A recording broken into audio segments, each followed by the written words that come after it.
curve and keep our businesses open. Please support safe shopping by masking up in Arcata. If you wish to make public comment during the meeting, either at the 2 open public comment periods or for an individual agenda item, there are 2 ways to do so. If you are logged in to your logged onto the Zoom meeting webinar, click on Raise Your Hand on the right side of your screen. When it is time for public comment on the item that you wish to speak on, the clerk will unmute you. You will have 2 minutes to comment. You can also access the meeting by phone. Call the number at the bottom of the screen, enter the meeting ID also at the bottom of the screen. Press *9 on your phone. This will raise your hand. When it is time for public comment on the item on which you wish to speak, the clerk will unmute your phone. You will hear a prompt that will indicate your phone is unmuted, and you will also have 2 minutes to comment. And now, if you would like to, please join me in the flag salute. I pledge allegiance to the flag of the United States of America and to the republic for which it stands, one nation, under God, indivisible, with liberty and justice for all. Thank you. Now for a roll call, will the city clerk please call the roll call? Mayor Pereira. Here. Vice Mayor Watson. Here. Councilmember Atkins Salazar. Here.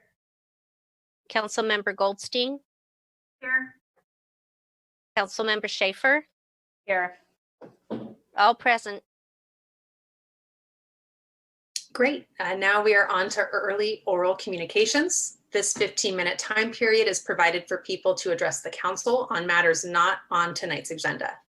At the conclusion of all oral communications, the council may respond to statements. Any request that requires council action will be set by the council for a future agenda or referred to staff. Speakers addressing the council at this time are limited to 2 minutes, and we can take up to 7 speakers. Please raise your hand if you are on Zoom or press *9 if you are calling in by phone and wish to make a comment.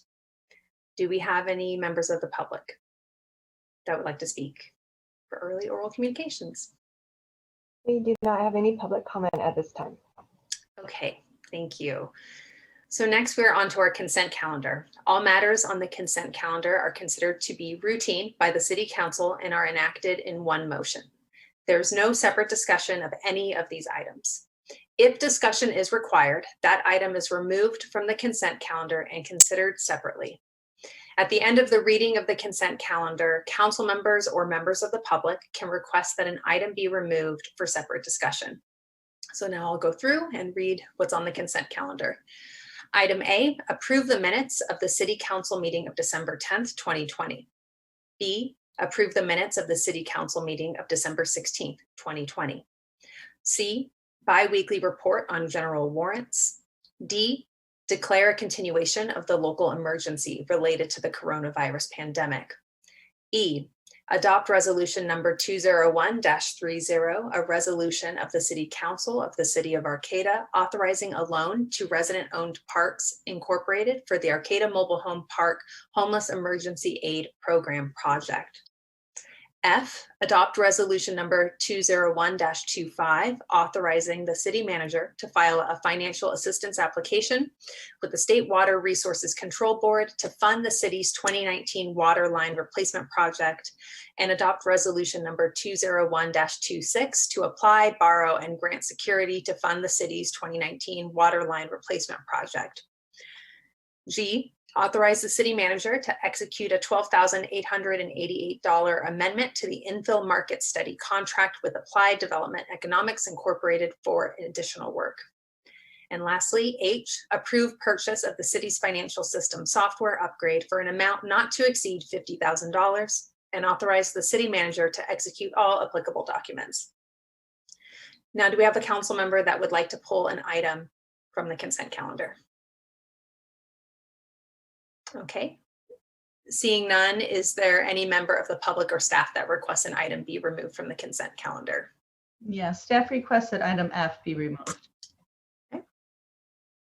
And is there any member of the public?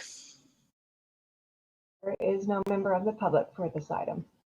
Okay, well, I'll entertain a motion.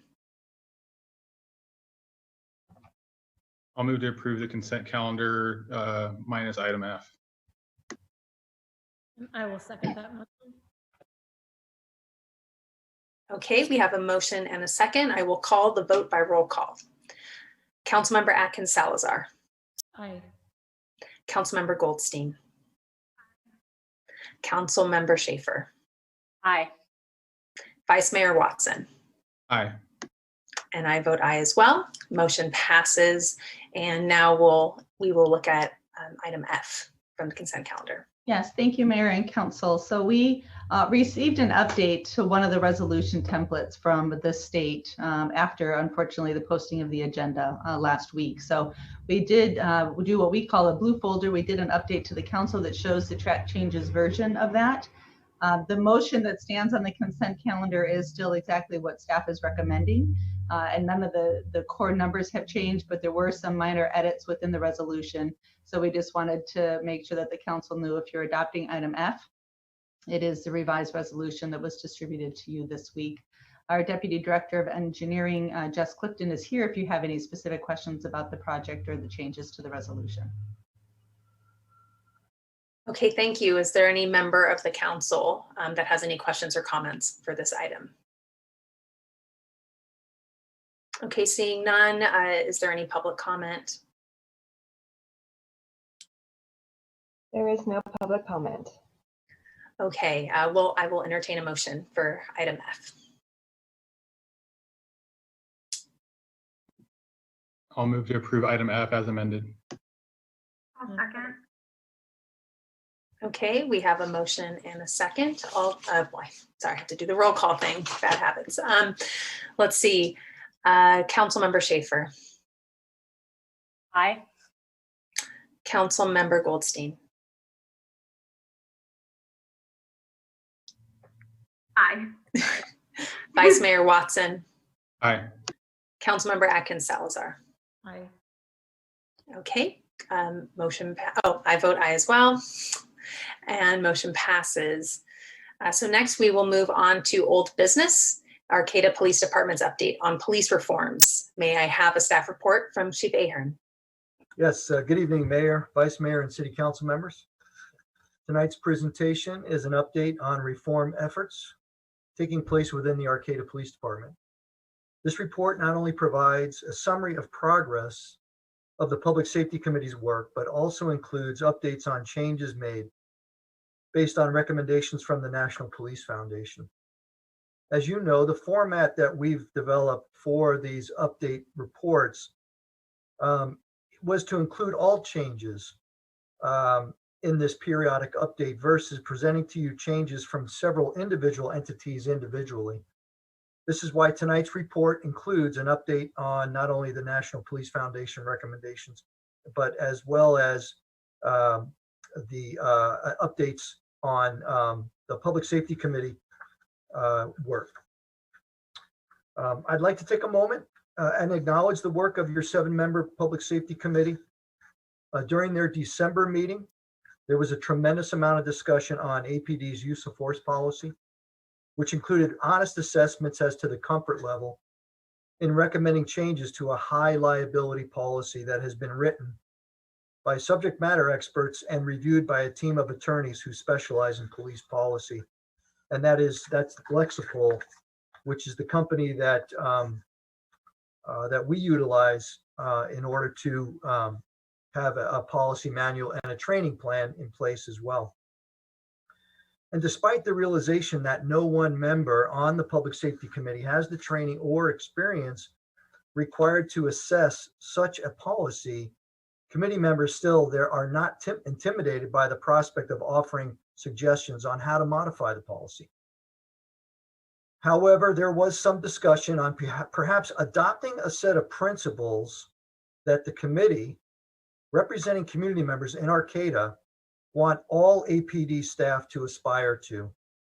These principles would be similar to a mission statement or collective impact set of goals that all APD works towards incorporating in everything that we do, if not already being done.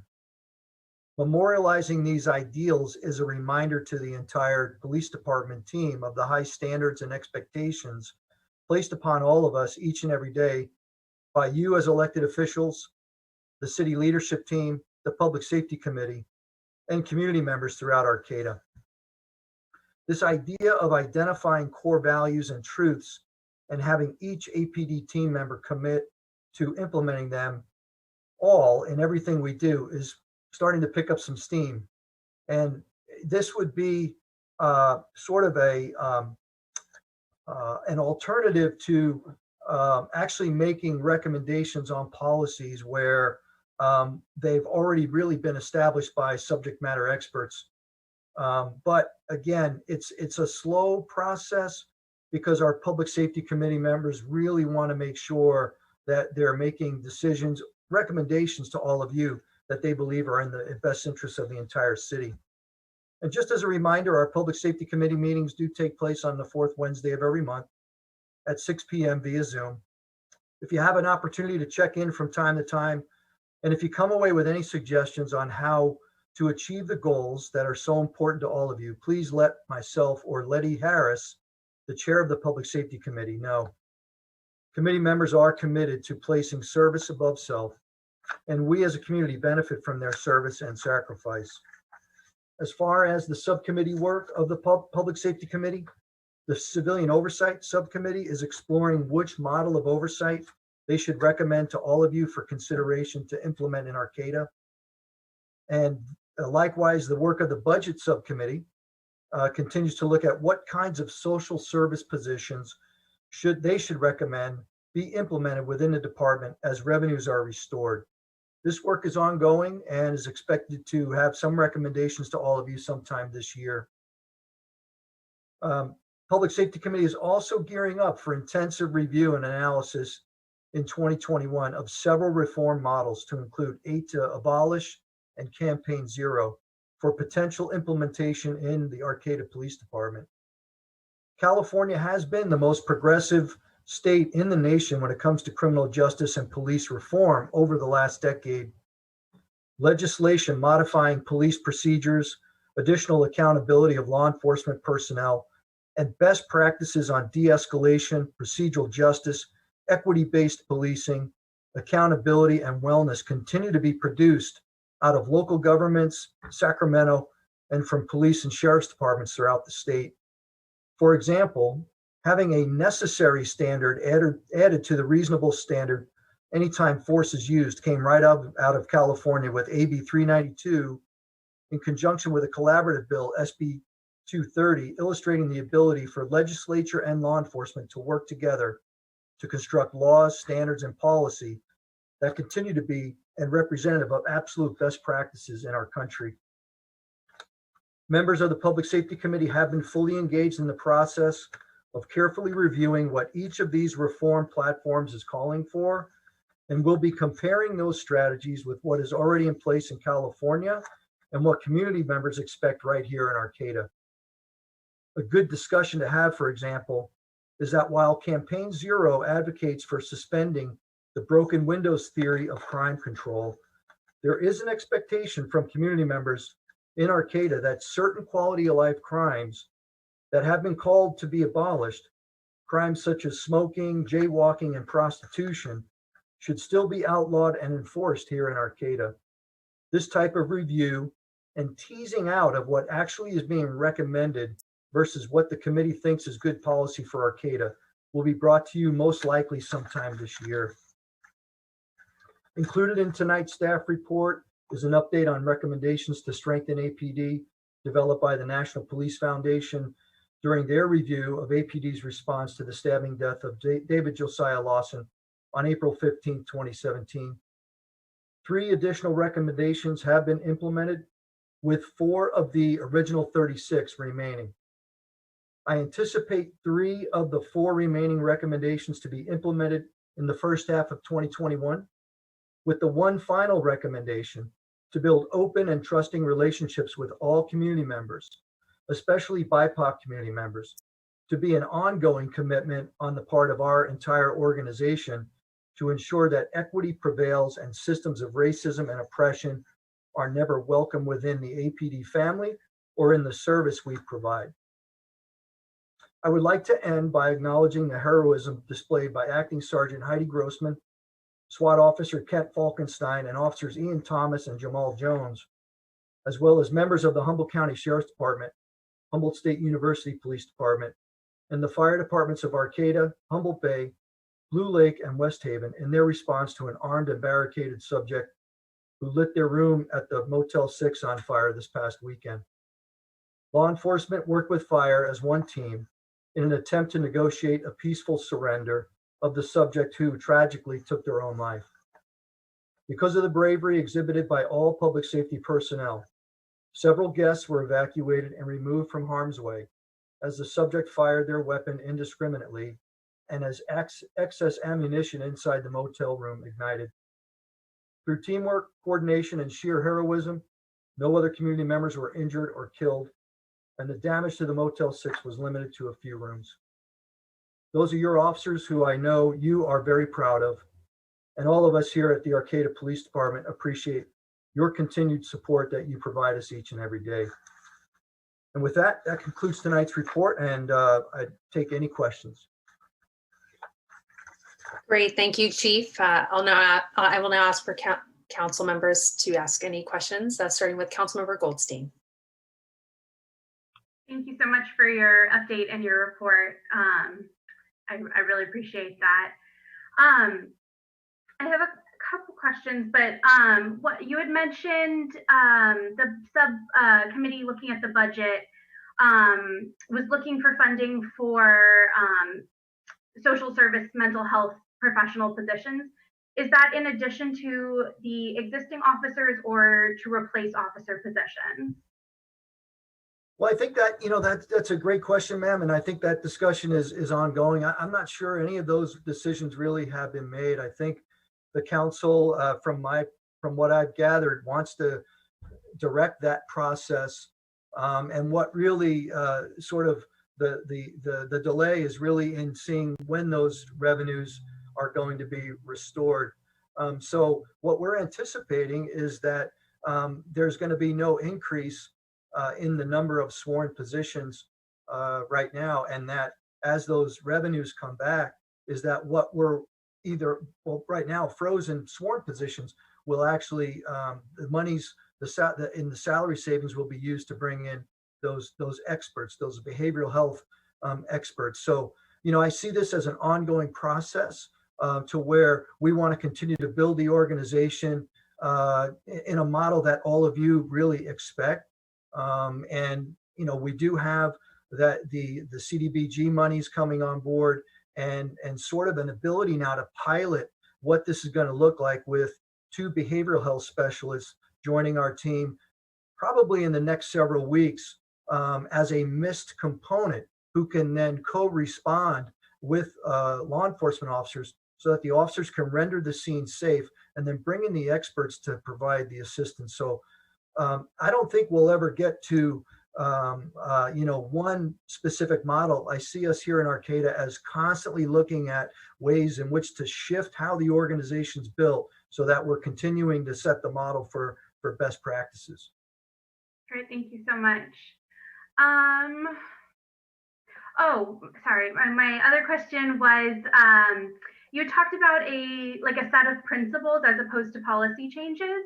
And that sounds really interesting, but what's the, policies, there's accountability because it's written into law. What's the accountability around a set of principles?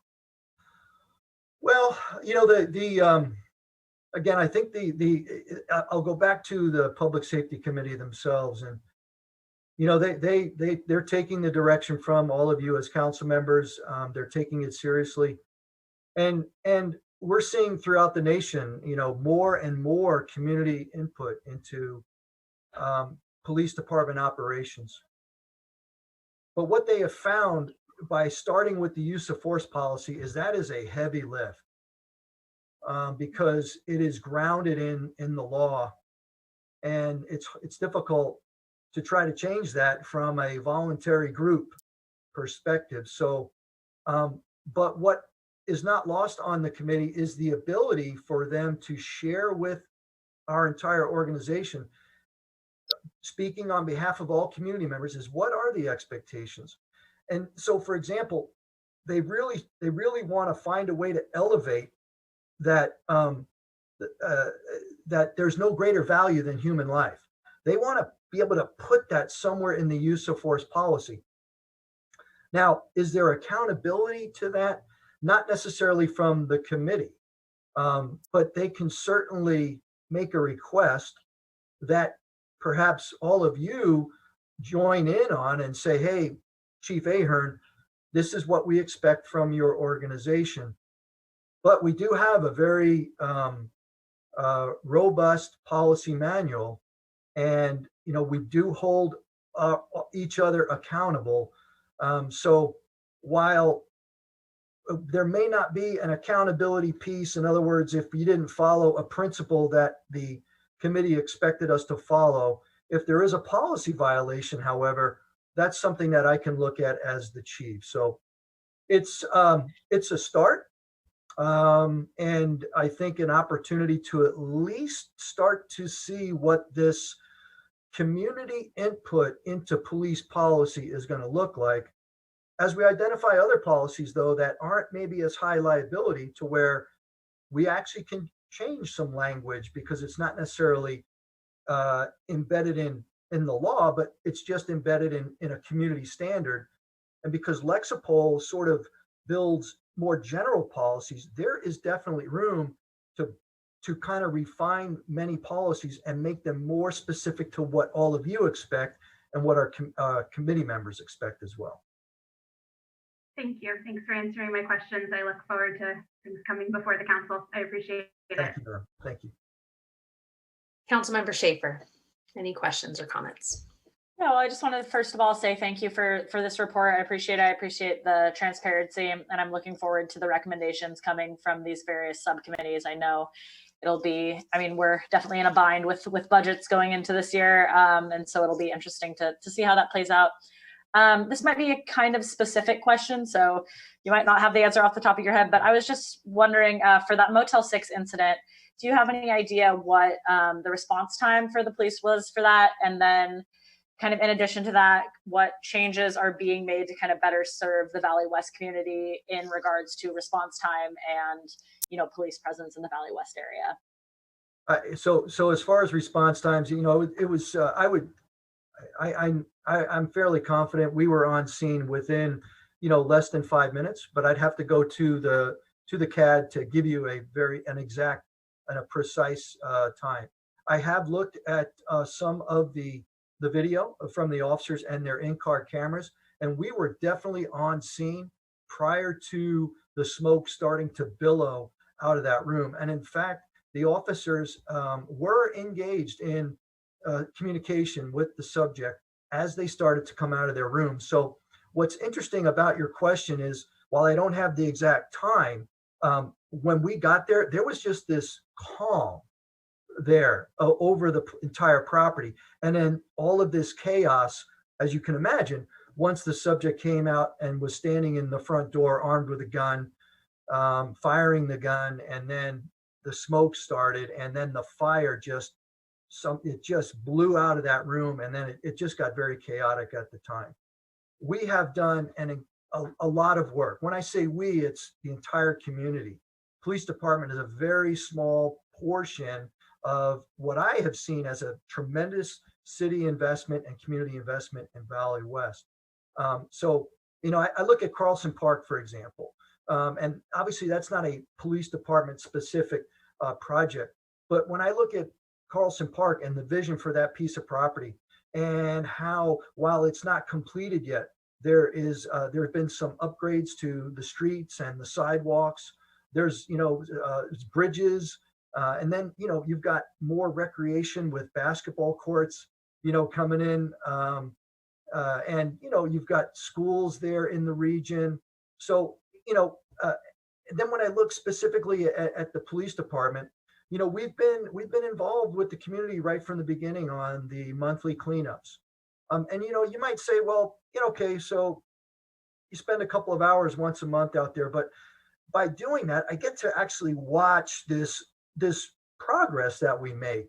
It might be a less amount of refuse month to month, And that was a community-based project. And then you see Community Pride and Peace teaming up with the cannabis community to infuse more excitement into Valley West, bring more volunteers in, do a community cleanup, and have music and have some fun activities for families and kids, and to play Frisbee golf, right next to Laurel Tree Charter School. So, and then specifically to the police department, we do spend a lot of time in Valley West, and I there is a need up there for enforcement. There is a need for a visible presence, because that's what community members expect. But there's also been a big chunk of community engagement. We started from scratch a Valley West Business Watch group. And we had a community barbecue up right there at 5,000 Valley West prior to COVID, coming in. And we're working with private property owners to make sure that they're not allowing their properties to fall into disarray and, quite frankly, become dumping grounds. And that's where I have to give City Manager Deemer the credit for bringing in a building official to say it's not just the police department coming out and saying, clean up your property. We're coming in with a very official process. We certainly are giving you an opportunity to clean it up first, and we've been real successful there. But there's also an abatement process that we're going to follow through on, because that's what our community members expect, and that's what they're entitled to. So I know that's a long answer, but that's just a small snapshot into a tremendous volume of work from all different entities. And I realize I'm getting the sense that it is a huge priority for this council. You have a very excited police department that wants to team up with you and continue to really capitalize on this momentum. Great. Well, thank you, Chief Ahern. No other questions. And yeah, I appreciate that response. And just that, public safety is more than, just policing as well. So that community Absolutely. response is important too. Thank you. Thank you. Great, thank you. Councilmember Atkins Salazar, any questions or comments? I don't have any questions for Chief Ahern, but I just wanted to thank you for the report and for the work that you guys are doing with the Public Safety Committee. And I know that committee is tasked with a lot of work, so we do recognize and appreciate that. And I just also appreciate your enthusiasm to work with us, and I felt that from the beginning. So I think that's great. Thank you. Great, thank you. Vice Mayor Watson, any questions or comments? No questions. Thank you very much for the report. Thank you.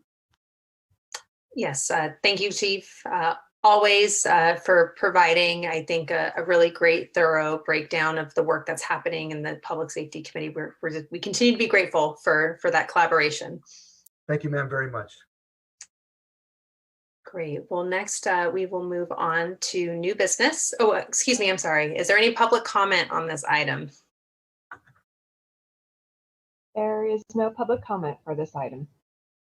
Okay. I just didn't want to forget someone. Okay, next we'll move on to new business. Appoint one new member to the Transportation Safety Committee for a term expiring March 31st, 2021. Do we have a recommendation motion to appoint a member to this committee, or are there any questions from the council?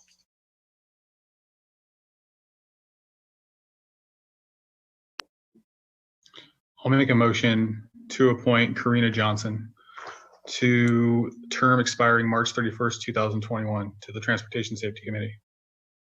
I'm gonna, if I could make a suggestion. I just heard that date, and did you say March 2021? So Yeah. often when we've gotten into that lower than 6-month mark, then we've gone ahead and extended that for another 3 years.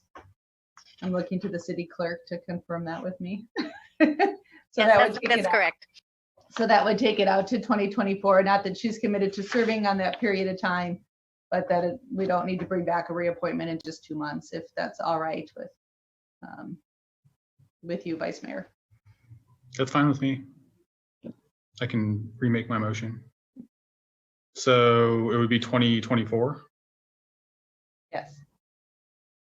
I will revise my motion to appoint Karina Johnson to the Transportation Safety Committee for a term expiring March 31st, 2024.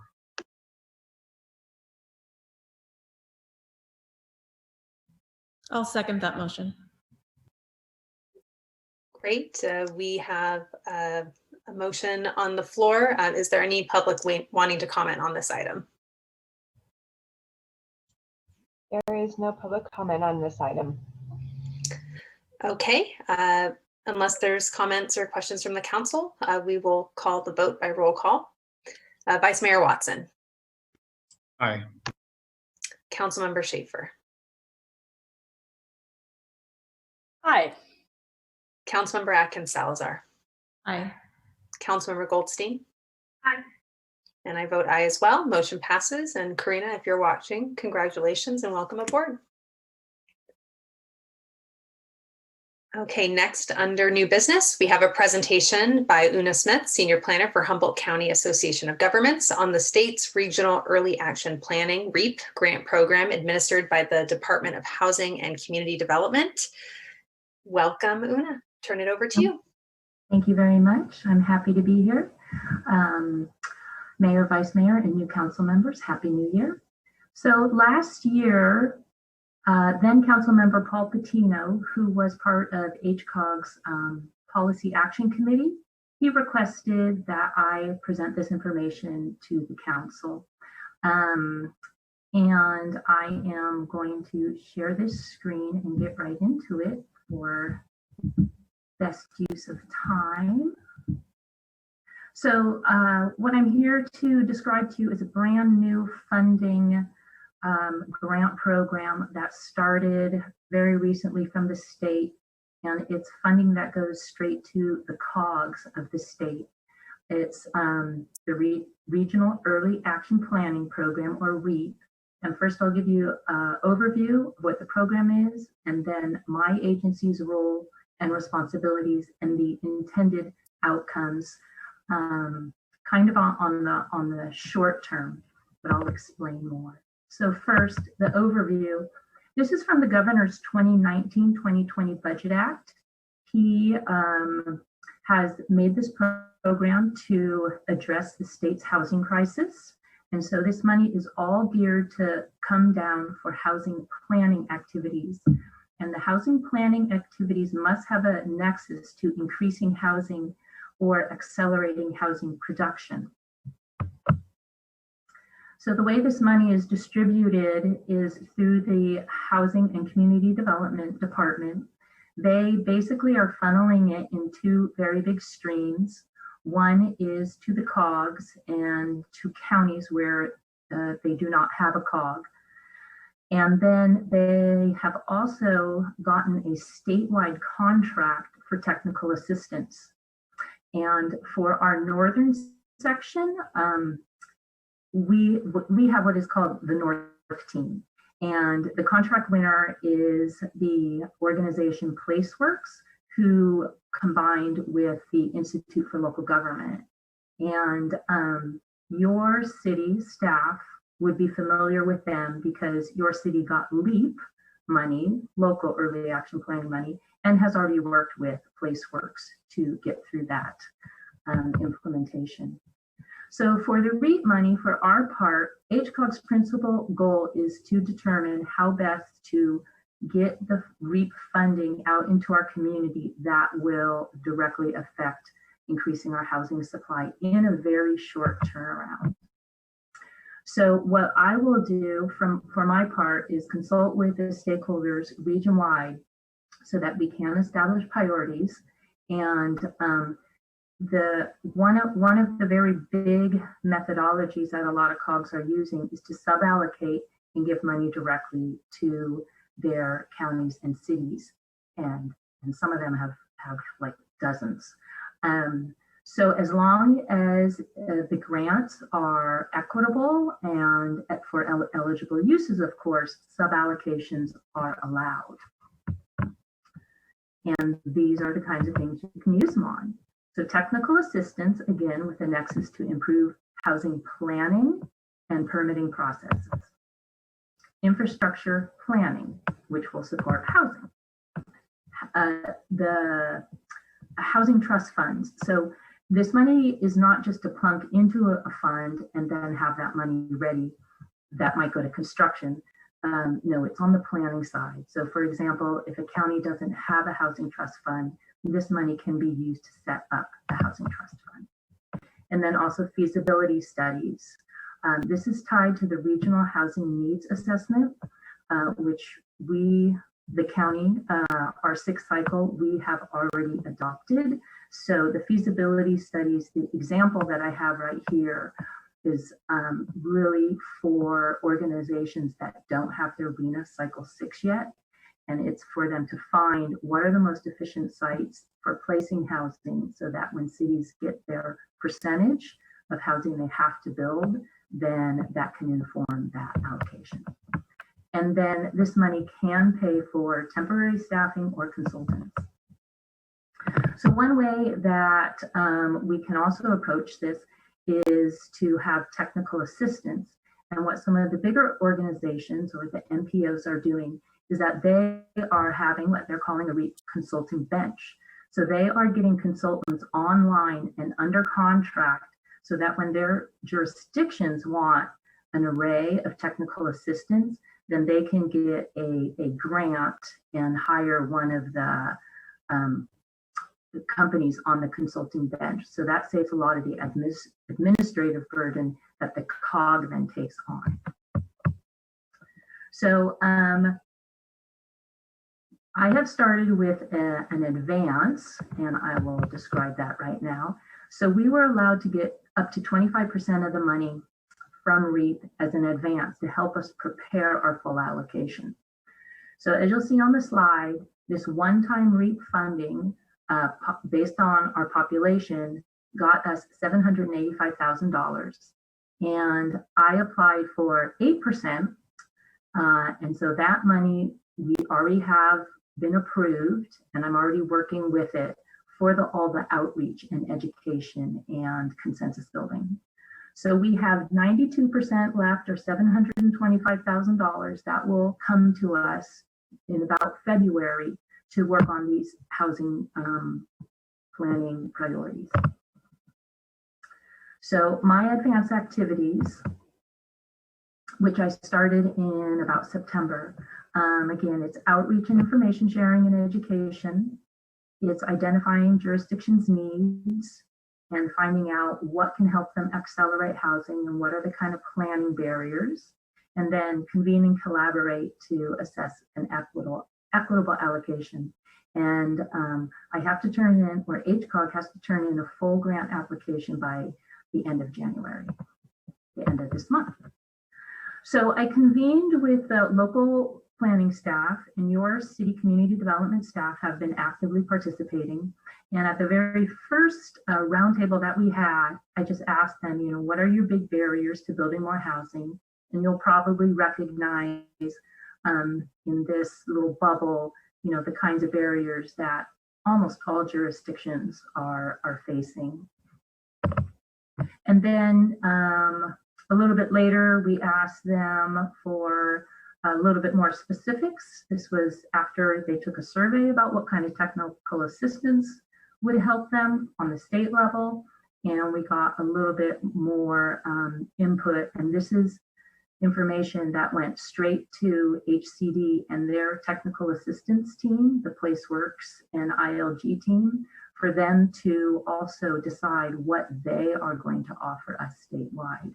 And for that technical assistance, that doesn't use any of our REAP allotment or allocation. So then also, a lot of COGs are considering the sub-allocations just based on the RHNA percentages. So as a example of if we were to divide the money that way, this is how it would break down.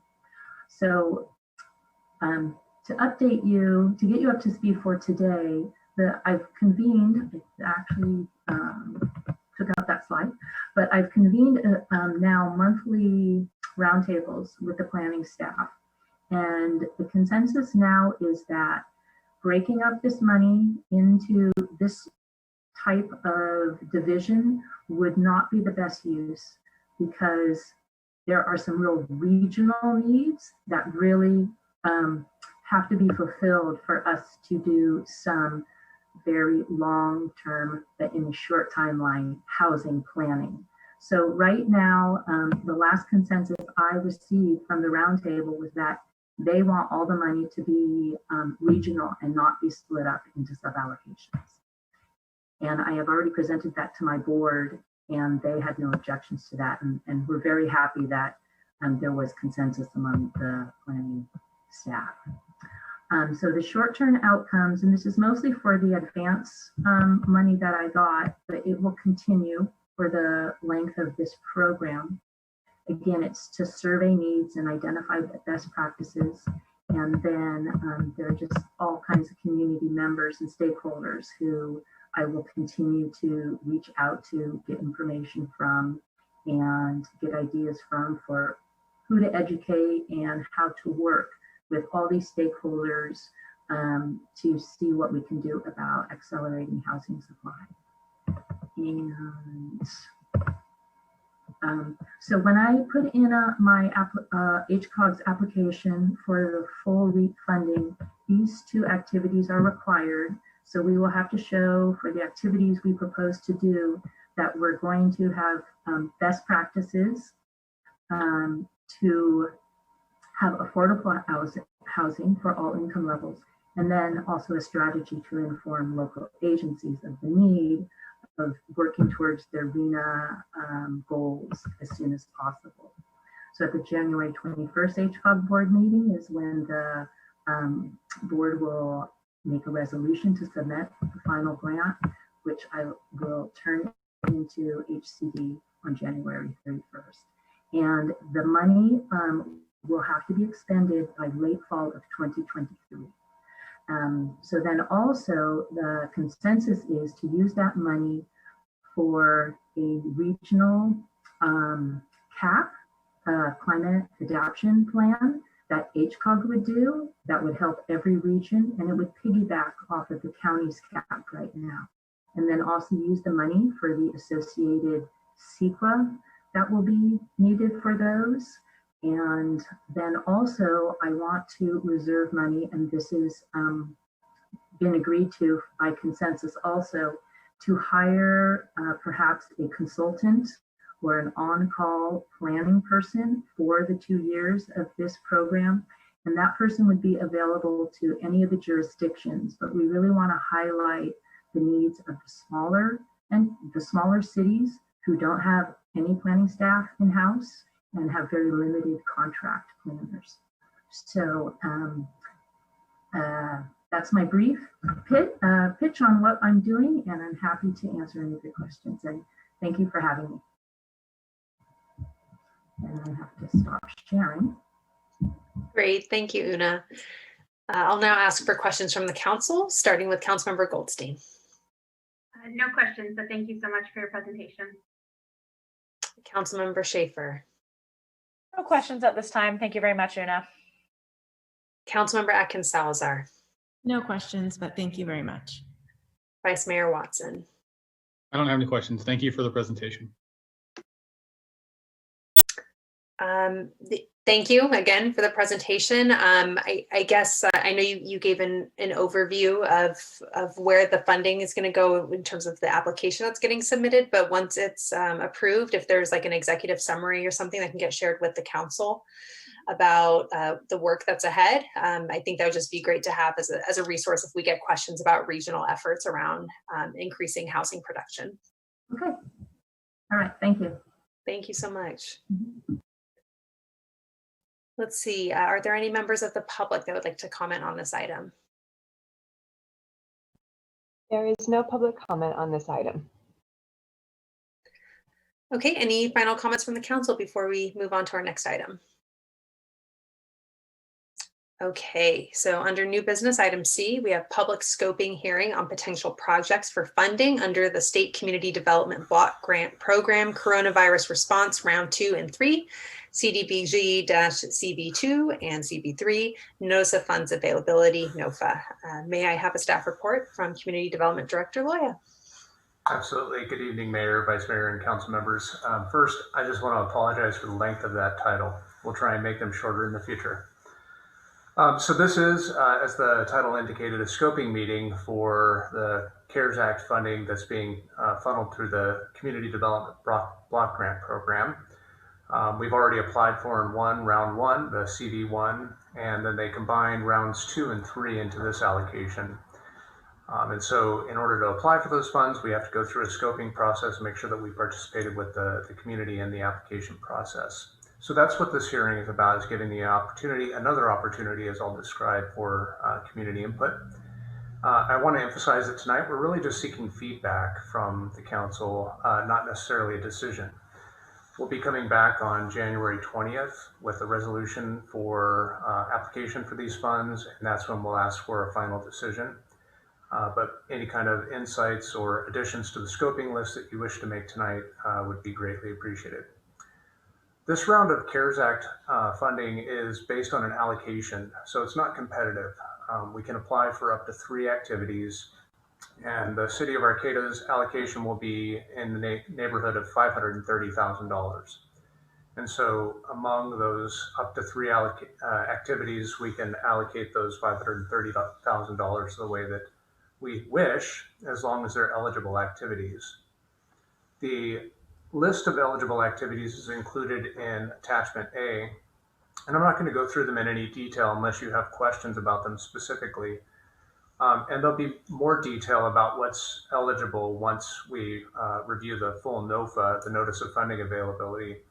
And our recommendation on January 20th will be based in part on these scoping hearings, but also in part on an analysis of what's eligible and fundable through that NOFA.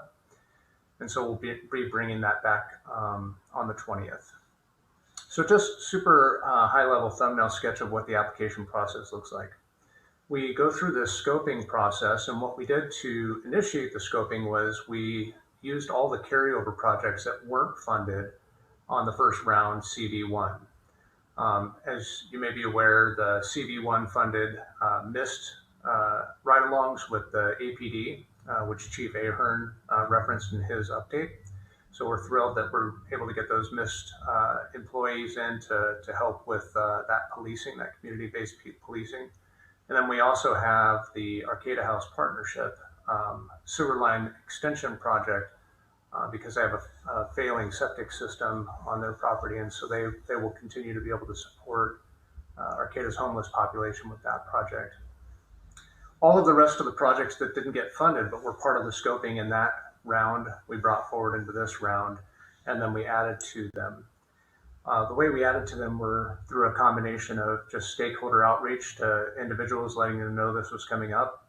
We had a stakeholder meeting on December 29th where we invited folks to come participate in a more informal scoping meeting. And then this official scoping meeting, which was noticed in the paper, is our official scoping meeting for the application process. This is the only required step, but we did those other steps to ensure that we could have more public participation. And then on February 12th, the application will be due. So we'll be coming back on the 20th for a formal recommendation for that. If you look at Attachment B on page 141, that compiled all of the suggestions that we'd received to date for potential activities. And then we did receive a couple of additional recommendations after we put the staff report out that I'd like to add to the list. So I have a 16 and 17. I'm sorry, the scoping list starts on packet page 140, not 141.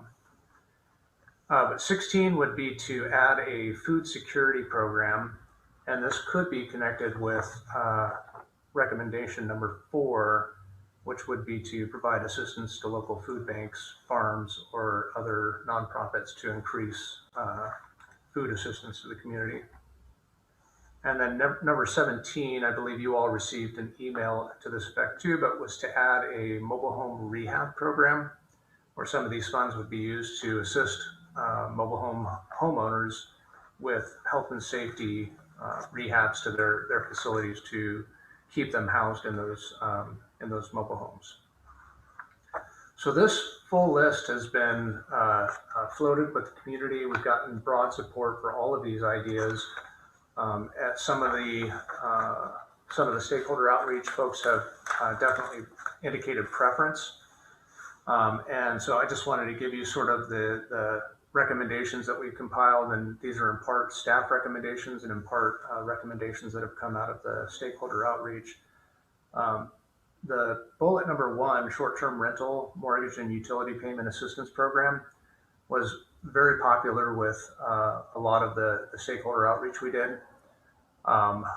The reason we didn't fund it the first time around, frankly, was because the county was already running a program, and traditionally these rent assistance programs are administratively, challenging.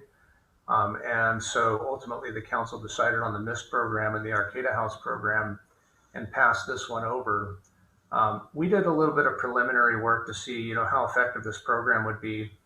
Also at the time, Eureka's program was significantly undersubscribed. And so we were kind of concerned that we would apply for these funds and then they wouldn't be used. But for this meeting, we did a little preliminary research, and just in the last day or so of contacting property management companies, we've compiled a list of approximately 40 potential households that could use this funding. And so that's kind of risen to the top of our list. And we think it may be consistent with the council's direction as well. Item number 6 is essentially to upgrade the Arcata Police Department's radio and dispatch systems to digital. Many of the police in the area are switching over to digital. And the reason why this is kind of related to COVID is that if our dispatchers, for example, come down with COVID and we don't have a dispatch team, if we're on the same system as the other jurisdictions, they can take over dispatch for us. And so that's one of the ties that we're making for COVID. But it's also that our radio infrastructure system is just aging. We had just the other day when we were discussing this with Eileen Verbeck in the police department, right after we got off our conversation about this particular project, she wrote back and said, "Oh, by the way, our repeater in Valley West died." And so this money would be part from COVID, but would also be from other sources to help upgrade our radio system. And then the third one that sort of floated to the top, and this is in large part related to what we're doing right now, the fact that we can't meet with people, and at the same time we're trying to bring forward these massive initiatives for long-range planning. We have audacious goals to have really robust engagement with the community, to reach down to community members who've traditionally been marginalized, and to ensure that everyone has an option for participating. Under normal circumstances, that's a very expensive endeavor and something we were going to commit a lot of our staff time to.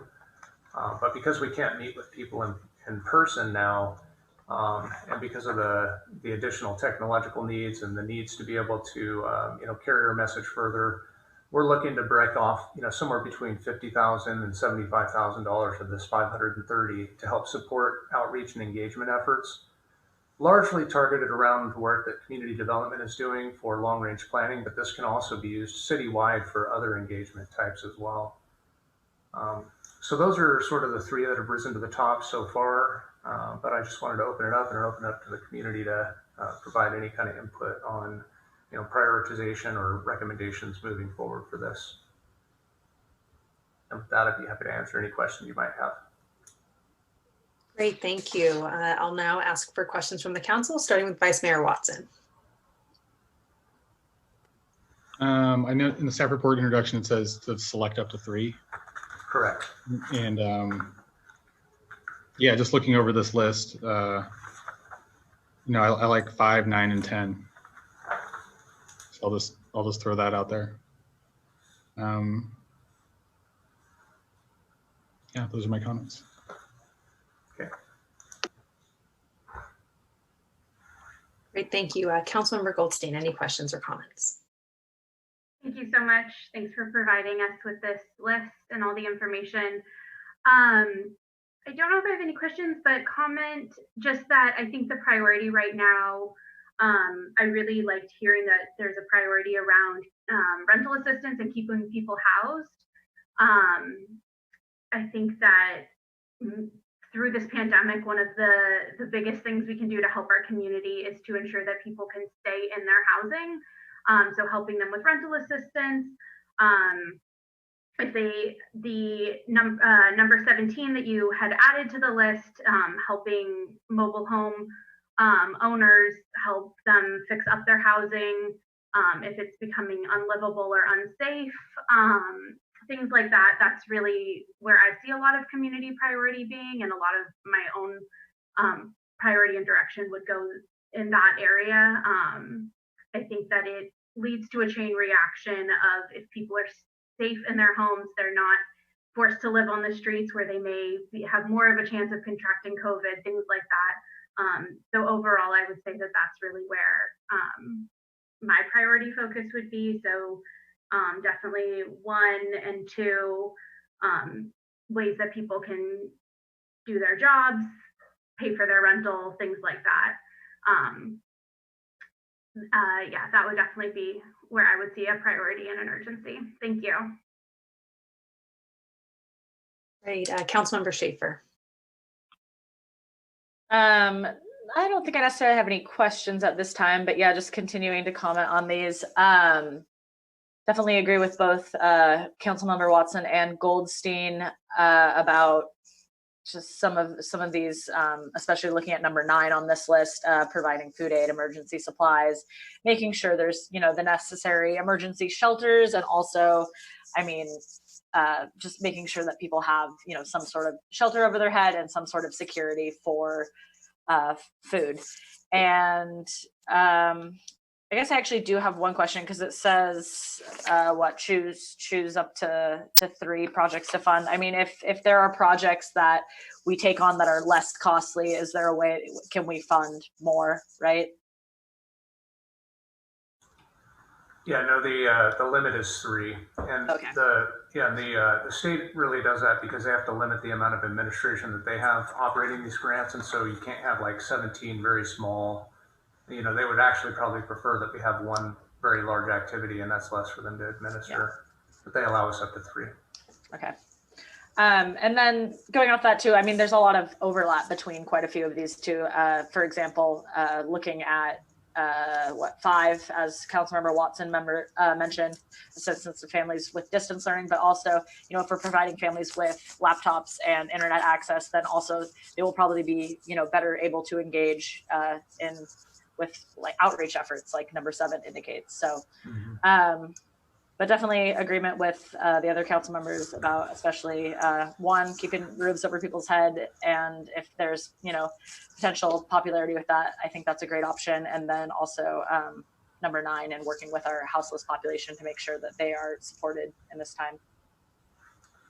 Yeah, just to comment real quick on number 5, the laptops, internet access, etc. Again, we didn't call these the list, but when we checked in with the Department of Education, they said that they really don't need assistance with this, that they've got it covered. They've actually got lots of grants that they're doing to do hotspots and laptops for families right now. So definitely as a teacher, I can say that there is a lot of that happening and being covered by our various school districts and the state as well. So but seeing overlap with that with some of the other numbers as well. So let's see, Councilmember Atkins Salazar. I like the priorities that the people are coming up with, in that it seems like the most directly to help those that are in need is the top priority. And I think I'm definitely for that.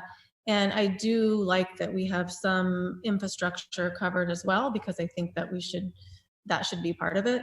The suggestion I have, and I don't know the details, so it depends on how clever I guess you could be, is if it was possible to combine some of these, like for example, like mobile home rehab. It's my understanding, like based on the letter that we received for public comment, it was a great example of how someone needing a roof repair if you live in a mobile home park, that could be enough if you can't afford to do that to make your house inhabitable and have to move out. So they don't necessarily need rent assistance for that space rent, but they might need to make a repair. So if there was a way to create kind of broad categories or come up with some terms that we could, you know, have a little wiggle room with, that would be my suggestion. Just when you mentioned like number 16, the food security program, and how that ties in with number 4, you know, I'm sure that could be combined into there. So just my suggestion is for broad of categories as allowed. Yeah, the actual funding buckets oftentimes have very different requirements from the program. And so one of the requirements for rental assistance, for example, is that or mortgage assistance, the person who you're assisting has to actually already be behind in their mortgage. And so a lot of people will pay their mortgage or their rent first and then forego other food or medicine because they know that they need to be housed first. And so, a lot of the categories really get to be mutually exclusive because of the requirements of each one. But I think that, the way we're looking at it is that we want to try and target the one that is most effective, will be able to get the most money into the community as possible. And then ultimately that frees up money for them to spend on some of these other things. And again, this is a really broad list. One of our next tasks is to take a deeper dive on the NOFA and try and weed out activities that aren't eligible for one reason or another, or that the state says that they're not going to find a tie to COVID with. But at this point, I think it's good advice to try and lump together the things. We've asked them. One of the questions that we've asked them is if we could combine food security and rental assistance, because those are so tightly connected. We don't have an answer yet from CDBG staff, but we will by the 20th. Well, that's just what can be frustrating about these programs. They're great, but I've heard of a lot of people that they don't fit in. They can't check the boxes, but they do need help in a specific area. So I appreciate that we're trying our best to fit them in.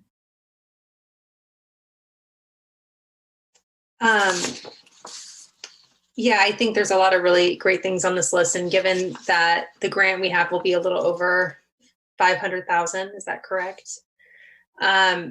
I think, yes, weeding out what's not eligible for funding, but I think when this returns, I think the fact that I recall with the first round, we had some like estimates of what would it be, how much for mist or how much for, the Arcata House partnership, sewer work, septic work.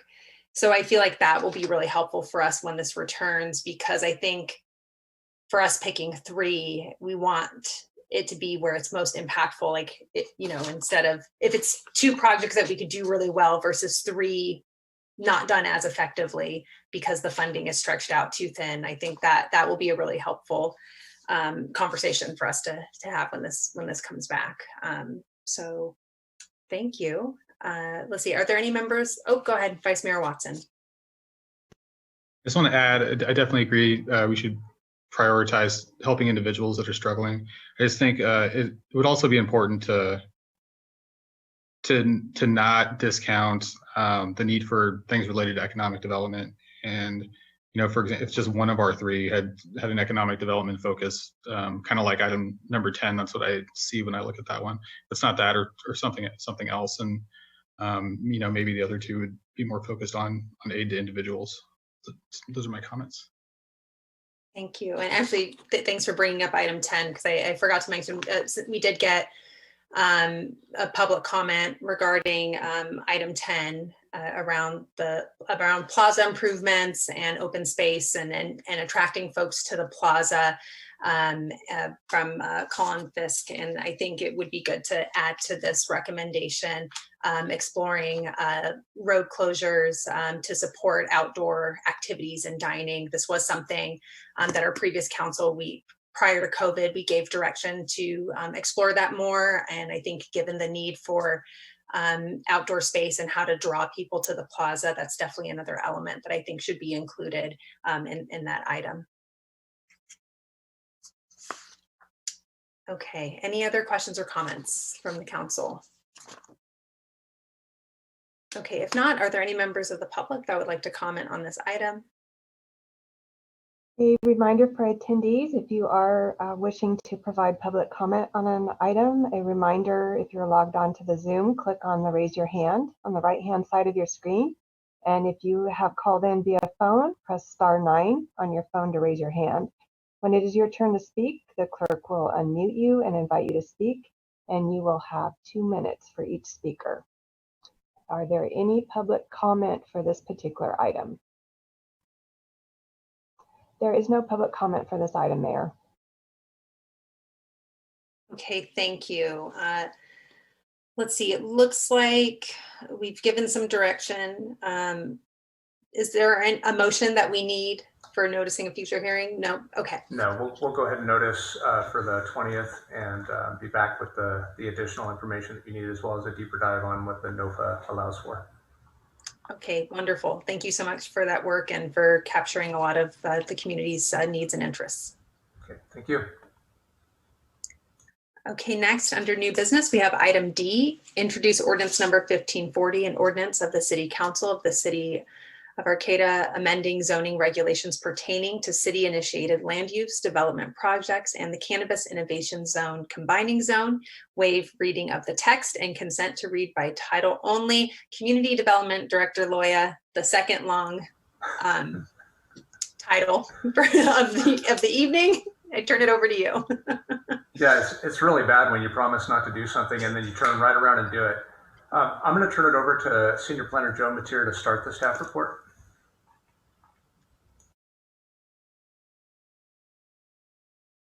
Yeah, thank you. Good evening, council members. My name is Joe Mateer, Senior Planner with the City of Arcata.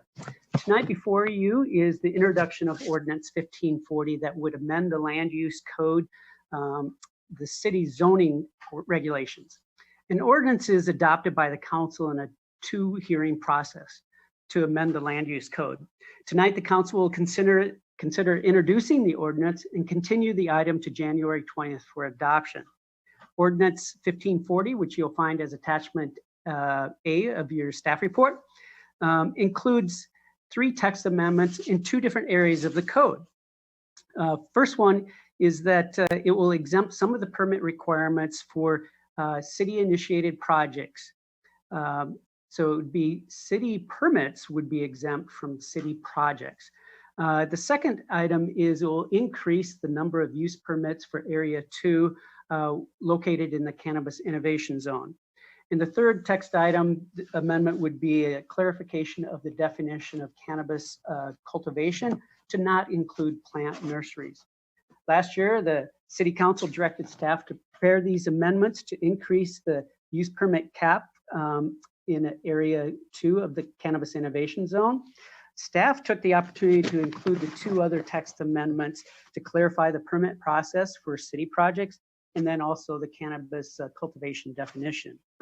Ordinance 1540 will exempt the city from our own local permits when in compliance with the general plan policies and the land use code development standards.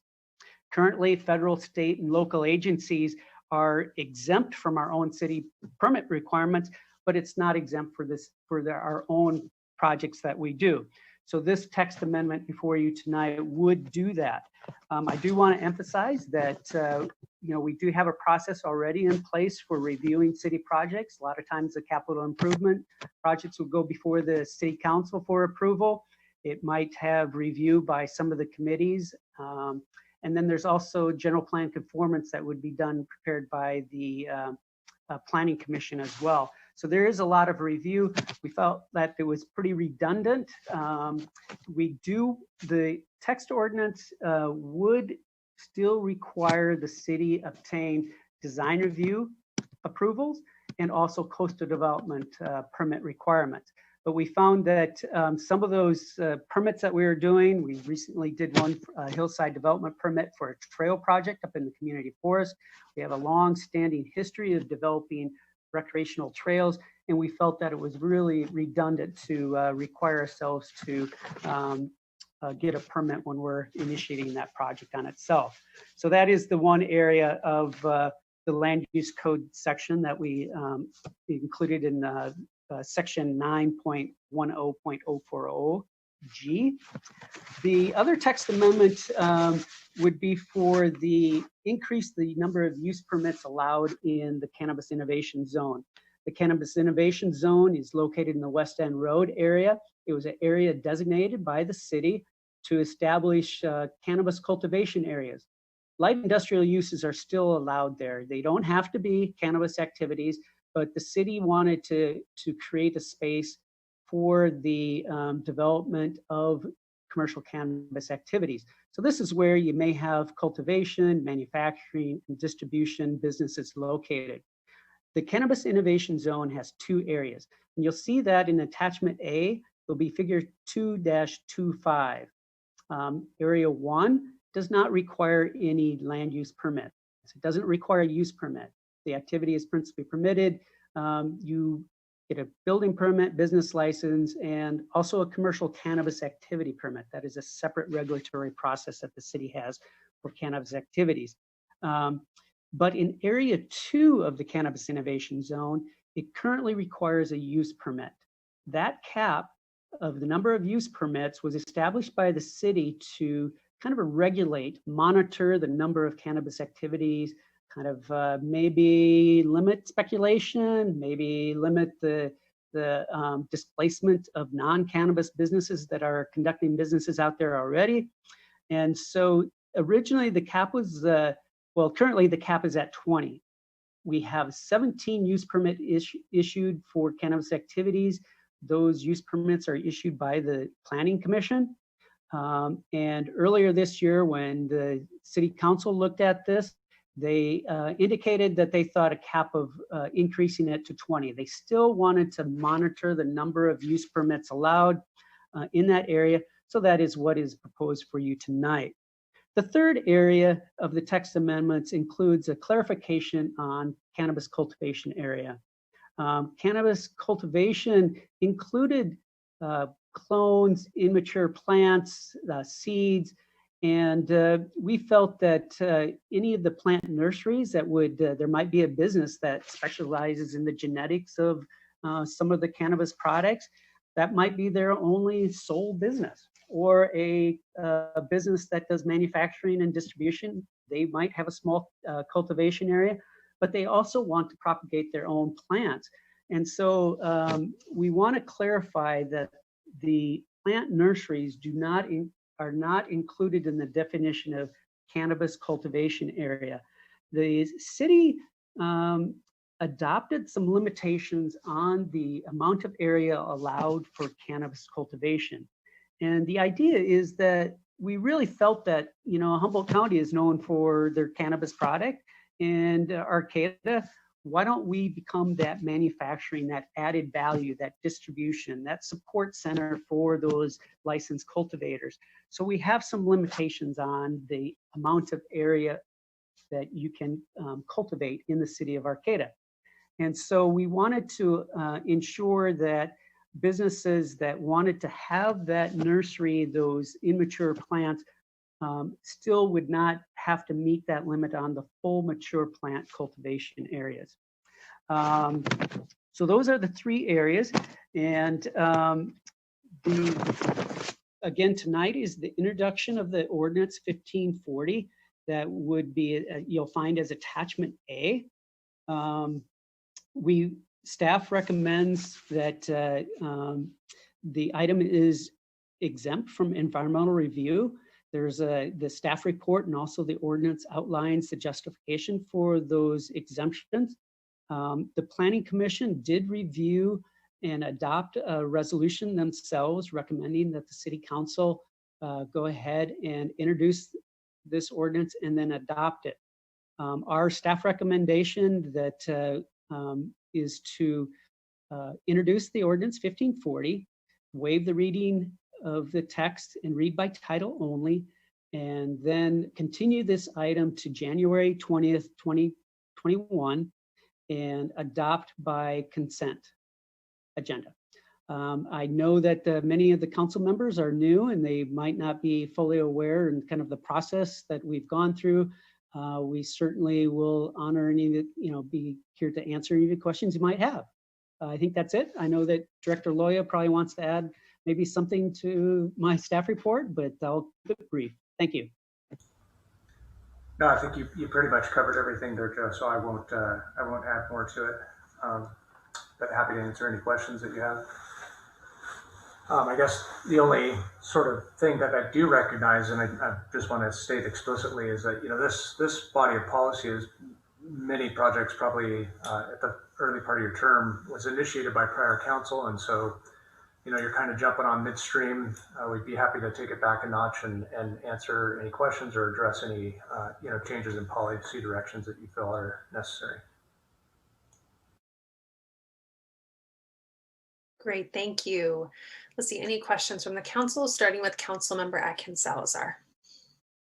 I don't have any questions. Thank you. Councilmember Schaefer. No further questions at this time, and just thank you for a very thorough overview. You're very clear and makes a lot of sense, so thank you. Councilmember Goldstein. I don't have any questions, but thank you so much for your report and explanation and offering to take the time to catch us new council members up. I appreciate it. Vice Mayor Watson. Yeah, you said that currently we have 17 permits. Is there a waiting list or anything? There is not. We have 17 issued. And I know we've had, the ability to apply for these permits for quite a while now. And one concern that I, still have is the displacement of non-cannabis businesses from the area. And I know that that's something that's definitely happened just with the rent increases early on. And when I look at an increase from 20 to 30, I see an increase of 50%. And I would be more comfortable with an increase of just 25%, which would be 25 permits instead of 30. I would just feel more comfortable with that, being a little more conservative with it, because I think it's really important to try to keep options open for non-cannabis businesses. Yeah, I mean, the number was set by council. We took our marching orders when we brought this forward last time, and certainly if the council wants to change that number, we can certainly change it. I think the balancing act that the council made when they recommended 30, because we did evaluate everything from eliminating the cap, opening it wide, eliminating. You mean the planning commission? The council. Okay, the council wanted to increase to 30. We gave that direction, I recall, to 30. Okay, my apologies. No, not at all. That's fine. I mean, if you want to change directions, I mean, I don't see any problem with that. The lower we increase the number, if we hit that number and the council wants to increase it again, it means another code amendment, and code amendments aren't cheap. So I guess the individual use permits, when they come forward, they're paying their way. And I think that, what I would, recommend as an alternative is that you adopt the 30. And then if we start to see that there's mass displacement or there become, economic problems, we can establish a moratorium, stop issuing permits, and then address them at that time. Or, we could change it to 25 now. It's, either way is fine. Great, thank you. Any other questions from my colleagues? Yeah, the only thing I'll say, with the number 30, we did discuss it as a council, and I think having the option to do an emergency moratorium if it is looking grim and that there's this negative consequence. I'll say when we passed the zoning when I was first on the council, and that was definitely a big concern of this council, was of the council at the time, was to make sure that we were being prudent and not opening the floodgates and displacing the businesses that have been there for quite some time. And there have been some residual impacts, of course, and some transition, but I think we have seen some steady growth in the cannabis innovation zone that has not had as many negative consequences, I think, as we were concerned about early on in this process. So just grateful to staff for really keeping an eye on that and bringing it back to us, and then supporting these other amendments that make sense as well to our codes.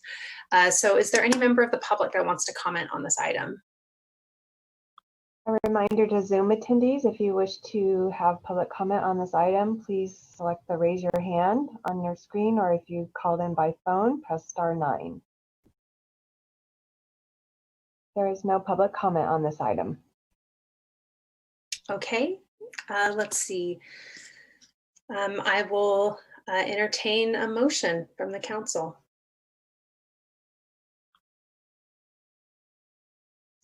I will move to continue this item to the January 20th consent calendar, scheduled meeting, ordinance number 1540, to place it on the consent calendar. Yes. We would also need, as part of the motion, to introduce the ordinance. So there's that bullet number. Great. So item number 2 and 3 on this then. So, okay, great. So I motion to introduce the ordinance number 1540, ordinance of the City Council for the City of Arcata, amending zoning regulations pertaining to the city-initiated land use development projects and the Cannabis Innovation Zone, combining zone waive, reading the text, and consent to read by title only, and then continue the item to the January 20th, 2021 regular scheduled City Council meeting to adopt ordinance number 1540 onto the consent calendar. I'll second it. Okay, we have a motion and a second, and I will call the vote by roll call. Councilmember Atkins Salazar. Aye. Councilmember Schaefer. Aye. Councilmember Goldstein. Vice Mayor Watson. Aye. And I vote aye as well. Motion passes. Thank you. Let's see, new business item E, appoint 2 council members with ceremonial authority to select a recipient for the 2021 City of Arcata Business of the Year Award and to present the award at the Arcata Chamber of Commerce virtual mixer. May I have a staff report from Community Development Director Loya. Yeah, I'll be super brief on this one. This is typically, a sought after appointment to really help select the business of the year that then goes to the chamber dinner, and then we all have this great big party, and there's drinking and laughing and a band, and sometimes all kinds of other fun things. It's still epic. We still have a lot of great businesses, and I've just been inspired by the business community's response to COVID this year in particular. And we're still doing a virtual mixer, at which time the city will be able to recognize its business of the year. So we're looking for 2 council members to serve on that committee to work with the Economic Development Committee subcommittee to make this appointment. And it's a lot of fun. So looking forward to working with whoever gets appointed. Great. So I'll open it up to any questions or comments. We'll start with Councilmember Goldstein. I don't have any questions. Thanks. And I guess as we're going through, if there's folks that want to express a strong interest, you also can use this time as well. Councilmember Schaefer. I have no questions at the time. Yeah, so, and I don't have extreme interest in it. I don't know if we're nominating people who we think should do it, but I don't know. I would think that Stacy would be great to select this because you are a local business owner and could get involved in that. But I'm open to doing it too, but just putting that out there. Great, thank you. Councilmember Atkins Salazar. Yeah, I would be happy to serve on that committee if needed. Great, and Vice Mayor Watson. I have no questions. Any interest? It's okay if you don't, but yeah, I'd be happy to let somebody else do it. Okay. And if there's nobody else, then I'm happy to do it. Okay, well, I'll turn it over to any of the new colleagues. I'm happy to defer if any of you have an interest, but also happy to take it on if need be. Okay. Well, I was going to say, I would be happy to do it with Councilmember Atkins Salazar if you want some new people out here doing it. I think it sounds like a fun opportunity, and I definitely know a few of the chamber folks, so sounds fun. Great. Thank you. Thank you both. It is really neat to see the nominations and kind of get exposed to the different businesses that are out there. Great. Thank you. Let's see. Do we have any members of the public that would like to comment on this item? There is no public comment for this item. I'm shocked. I thought there was going to be a big, fierce battle with the public on this. Let's see. Do we have a motion for appointing two council members? Go ahead. Please go ahead. I'll move to appoint Council Member Schaefer and Council Member Atkins Salazar with the ceremonial authority to select the recipient of the 2021 City of Arcata Business of the Year Award and to present the award at the Arcata Chamber of Commerce virtual mixer. Second.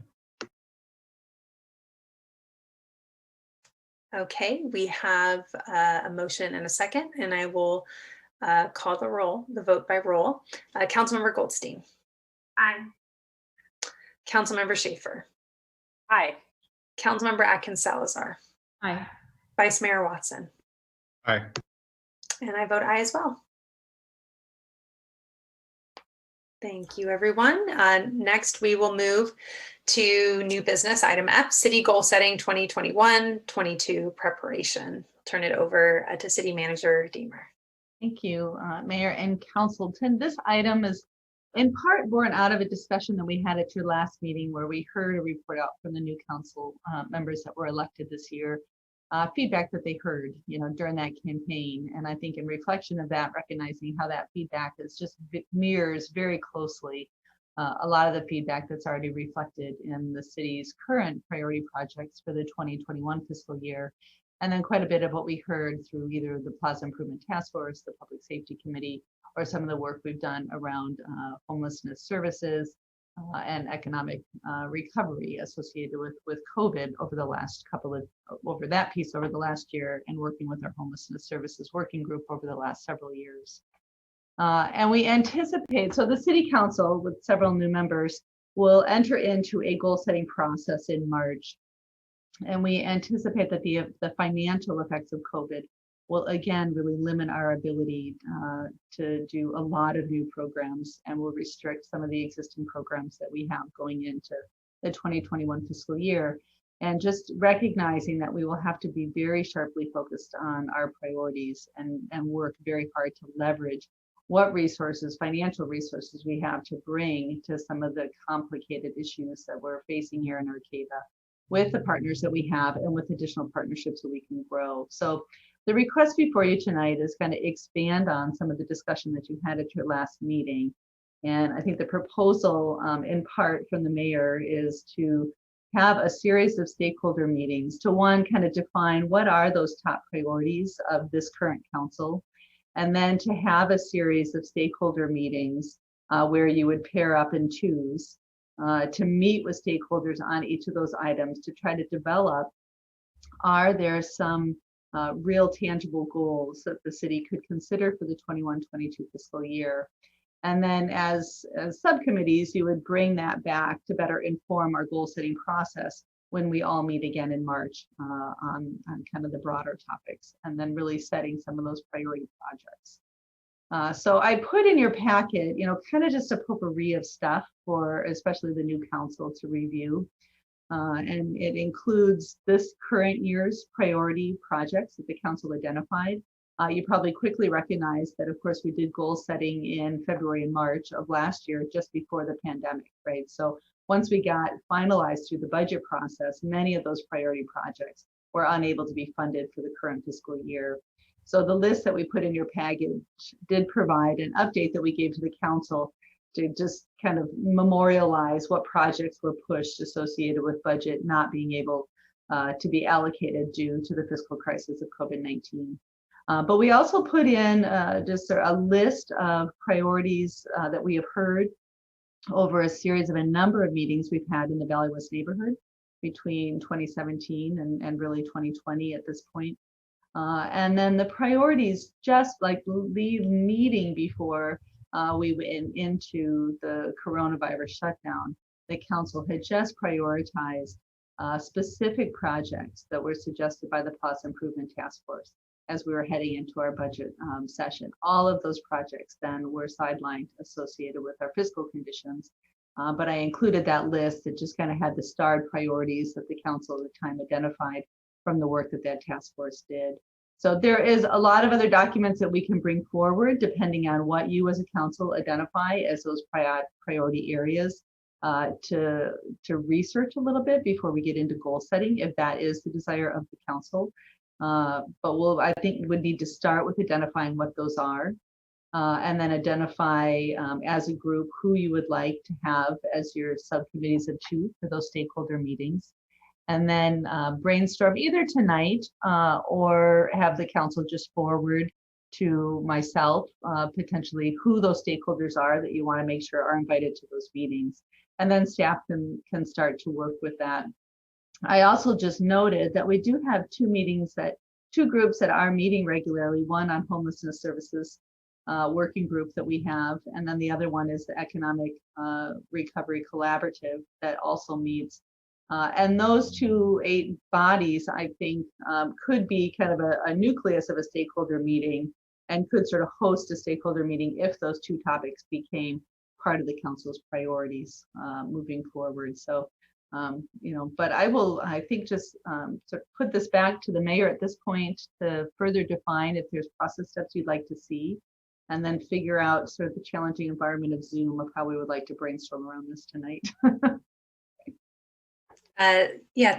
Thank you, City Manager Deemer. I think one way that we could kind of capture what the will of the council is to go by roll call of like what the top like 3 topics, 3 to 4 items that you think should be the most pressing for us to go more deeper into with stakeholder outreach, engagement, and then bringing back goals that are around those areas. So we could just go down by each council member, say 3. We can do 3, we can do 4. If it's easier to do 4, we can do that, or 5, and just see where there's overlap, and that might help us identify what those topics would be for next steps, those issues would be for next steps through this goal setting process, recognizing that the more we can have a focus on top priorities and leveraging resources, the more impact that we can have in those areas. So let's see. Do folks want to do 3? Just like to start off, just see what the overlap is, to see if we have some overlap with the top 3. Okay, great. Let's start with Atkins Salazar, Councilmember Atkins Salazar. Thank you. So some of my top ones, one would be developing the 2 to 3 year homeless reduction strategy. I know that's a big project, but I was thinking, even though funds are going to be limited, and probably so will the time because of COVID, so we're all kind of on pause, I think there's a chance that a lot of this year might go by without us being able to get certain things done. So it would also be a good time to focus on large projects so that we could just start their, the research and the groundwork for those, because they tend to take a long time, but that wouldn't cost too much. So that was my idea behind, using some of the time that we might have, since we can't do everything we want, to get ahead on some of the larger projects. So I would like homelessness to be a focus, as also the Plaza Improvement Task Force, but if there's something that ties it into just general city beautification, I think that would be preferable, and improvements in Valley West. So those are the 3 categories for me. Great, thank you, Councilmember. Councilmember Schaefer. Yeah, so the 3 that I kind of wrote down, and there are definitely subcategories underneath these, but looking at working with our houseless population and working with Arcata House Partnership and other local organizations that we can collaborate with to provide, outreach and improvement of that situation. And that does kind of go with general both plaza improvements and Valley West improvements. In my opinion, they kind of fall under the same category, because oftentimes people cite, oh, we need to improve the plaza, we need to get transients off the plaza, we need to, find a place for homeless people that are on the plaza, right? So they kind of do line up with each other on there. And then, so houselessness in general, and then kind of looking at Valley West improvements, which a lot of the houselessness falls under, but other improvements as well, just things like lighting, trash cans, crosswalks, etc. And then the last thing on my list was just for small business development and economic recovery for COVID, fallout, and then also, kind of just making a more robust small business, kind of development think tank kind of system within our city as well. So those are the three that I have down. Great. Councilmember Goldstein. Yeah, I think I am already seeing a lot of overlap, and what I've written down overlaps a lot as well.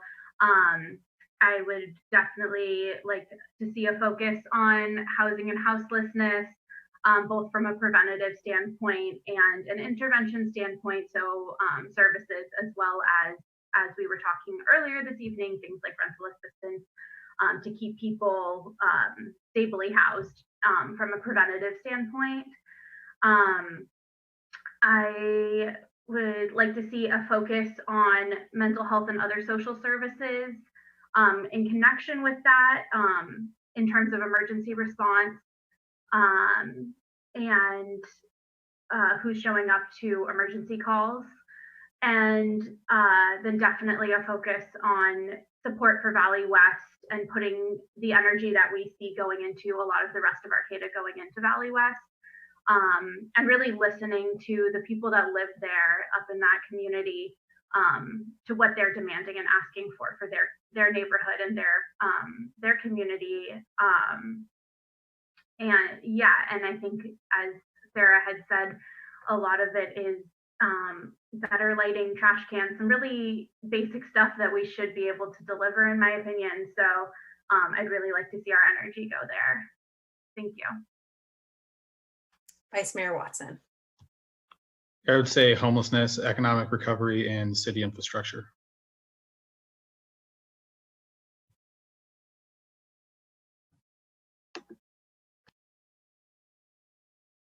Sorry, for city infrastructure, could you elaborate a little bit of what type of infrastructure? Yeah, all of it. Okay, roads, sewer, water. Yeah. Okay. Just in general. I didn't realize we were going to get more specific than that. No, I just didn't know if there was a particular type of city infrastructure. I just wanted to make sure for. Yeah, no, I just want to make sure. Yeah, I guess I'd have to spend more time reviewing the different infrastructure priorities, but I didn't have anything specifically identified. Okay, great. Let's see. So for myself, homelessness, agree with that. I mean, I think these are all great. For picking three, Valley West as well. And then for the third, I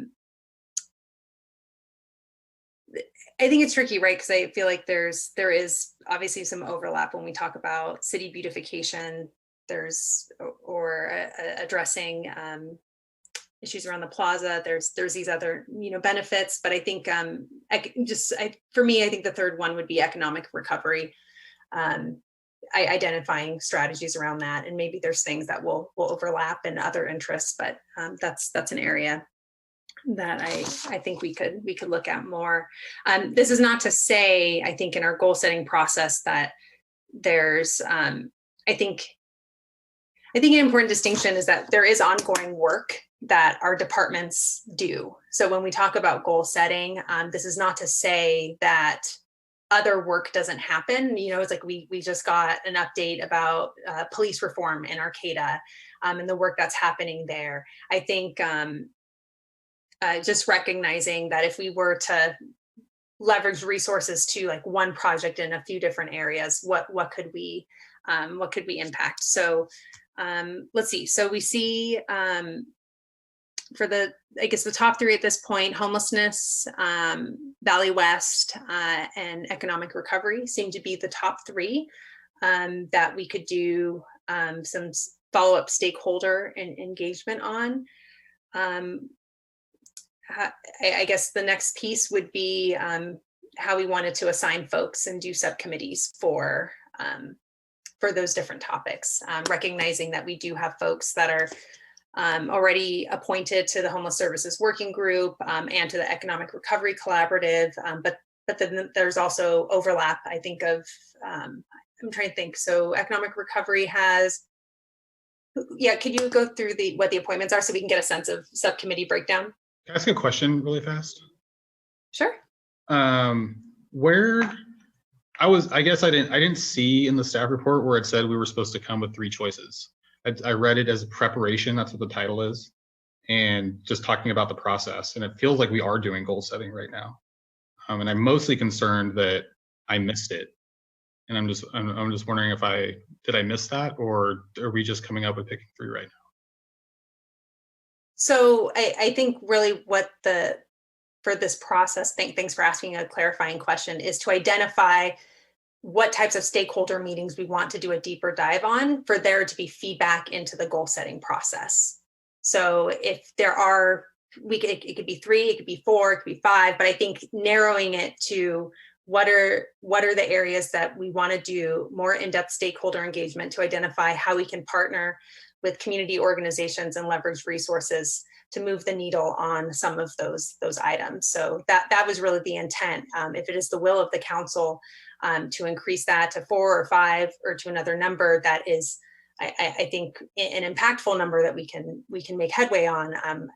3 was a starting number, but if the will of the council wants to look at something different, absolutely, open to that. But the idea is how can we narrow the scope into a few subject areas to do stakeholder engagement that will then inform the final recommendations the council decides together as a council in the goal setting in March.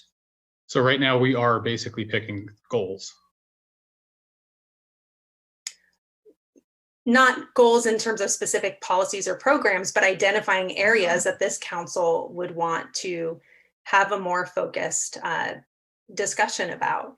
This is not to say that there aren't other recommendations that may come up, but I think that way, when the goal setting is happening, there's already been some stakeholder engagement on some of the top issues that this council wants to work on. Okay, thank you for explaining that. Yeah, Councilmember Atkins Salazar.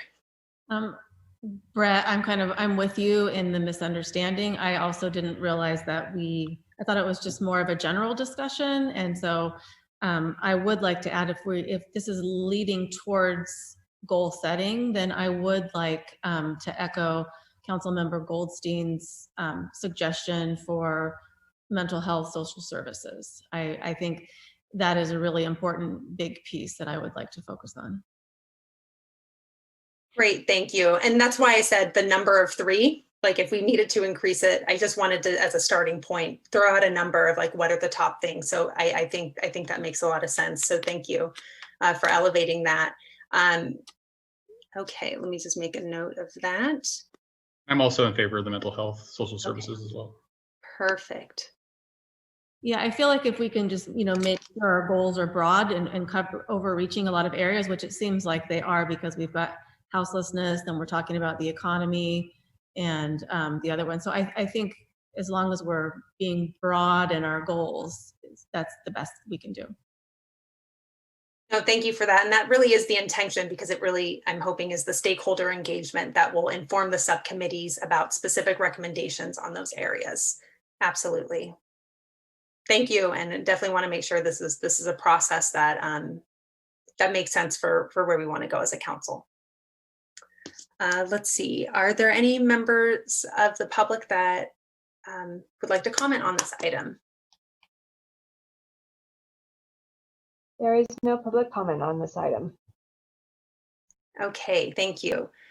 So I think the next piece would then be to identify if we're going with homelessness as broad, again, as broad policy topics to do more in-depth stakeholder engagement on for the goal setting process. So homelessness, Valley West, economic recovery, and mental health and social services.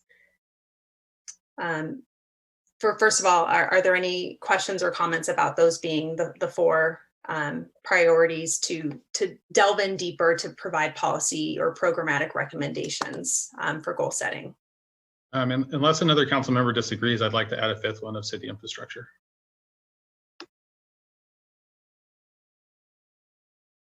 I mean, that already is one of our big, I think it's appropriate to have that on there because that is what the bulk of our money is going to right now is our wastewater treatment plant. So it makes sense that that's part of our goal setting.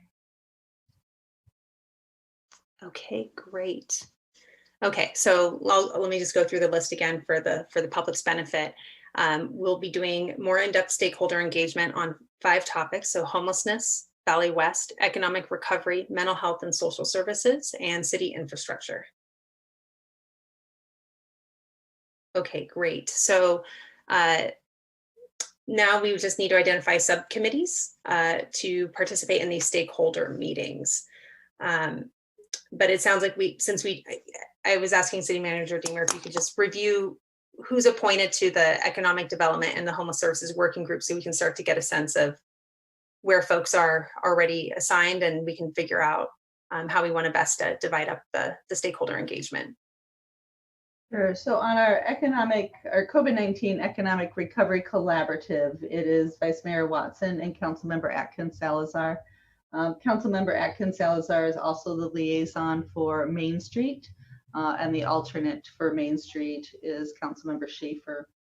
And then our homelessness and housing working group right now is our Vice Mayor Watson and Councilmember Goldstein. And also I want to add too, because I'm also the liaison for Arcata House Partnership as well, which ties into the, that homelessness piece as well, so. Okay, great. Well, let's see.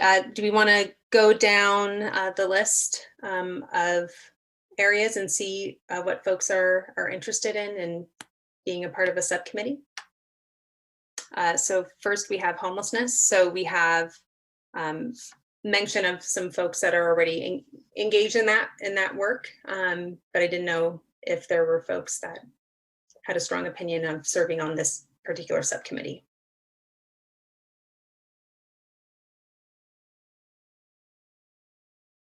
I would be interested in serving on that subcommittee. Yeah, so would I. Okay. I don't know if we're doing more than one council member to a subcommittee though. Yeah, it just can't be more than 2. Okay. So yeah, I mean, so it can be 1, but I think the hope would be, because I think this is also a great opportunity to meet with different stakeholders, especially for our new council members, getting to meet all the different folks. I mean, you've met a lot of people already, but in this context, in your new role, let's see, Valley West. That's something I'd really be interested in. It's a lot of community conversations I've been having lately, so I'd love to continue doing that. Okay, is there anyone else? I've also recently been having a lot of conversations with folks regarding Valley West as well. And if there's nobody else that wants to take that on, then I would be interested in doing that as well. Okay, that sounds good. Let's see, go through the list. Let's see, economic recovery. I'd be interested in doing that one. And I would be interested in doing that one, as well as mental health and social services, or just doing, one of those, but those are the 2 that I would be interested in. I'd also like to do mental health and social services. You're not going to do infrastructure? I can do that one too. I know I've thrown my name out a lot now, but I would also be interested in mental health and social services, especially with my background in social work. It's an area that I'm really interested in, but also I know I've volunteered a lot, so it's okay for me to step back too. Yeah, if you really want to do it, it's okay with me. You can have Okay. my spot. If you're all right with that, thank you. Okay. Let's see. And then lastly, city infrastructure, Councilmember Watson. Is there anyone else?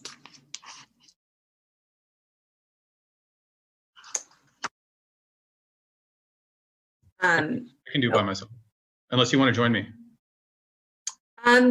Yeah, I can do that one.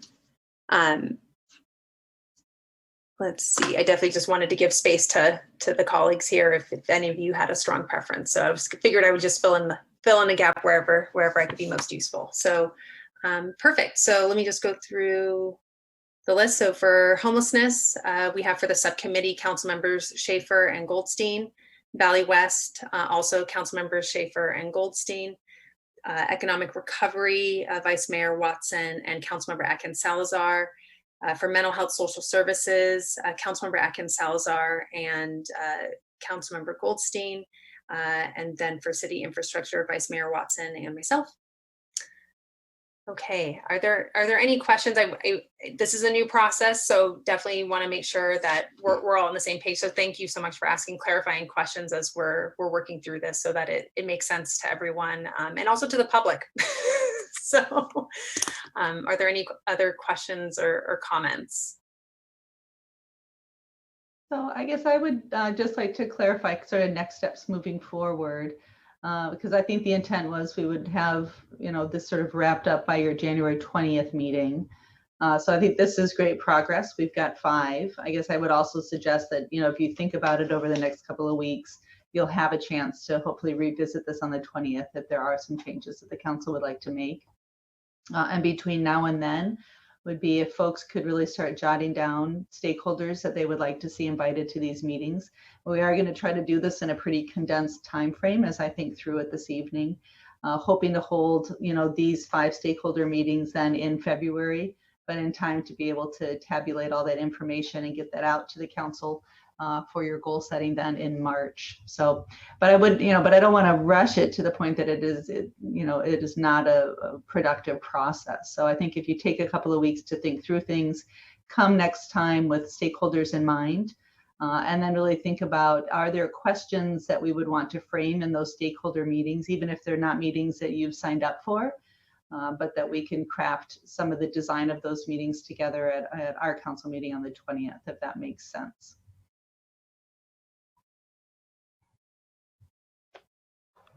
Great. Any other questions or comments?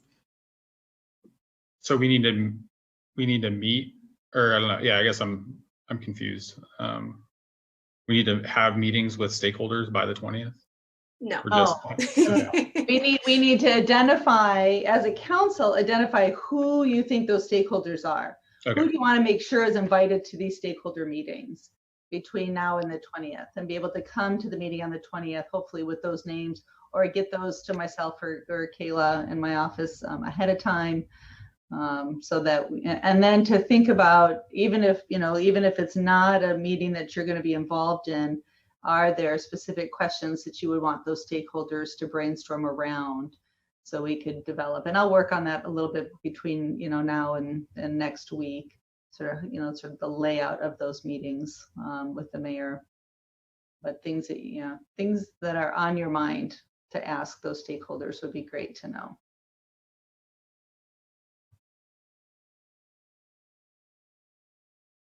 Okay, great. Is there any motion that we need to make at this time for the subcommittees, or we have enough direction to move forward? Think so. Yeah, I think we can do all of that either on the 20th if we need to, or by consensus if it works. Okay, great. Well, thank you everyone for your input into our goal setting process. And we will move on now to oral and written communications. At this time is provided for people to address the council on matters not on the agenda. So please raise your hand if you are on the Zoom webinar, or press *9 if you are on a phone line and you would like to make a public comment. Speakers are limited to 2 minutes. When it is your time for public comment, the clerk will unmute you and invite you to speak. Do we have any public comment? We do have public comment, Mayor. We have a phone in. Please go ahead. You'll have 2 minutes.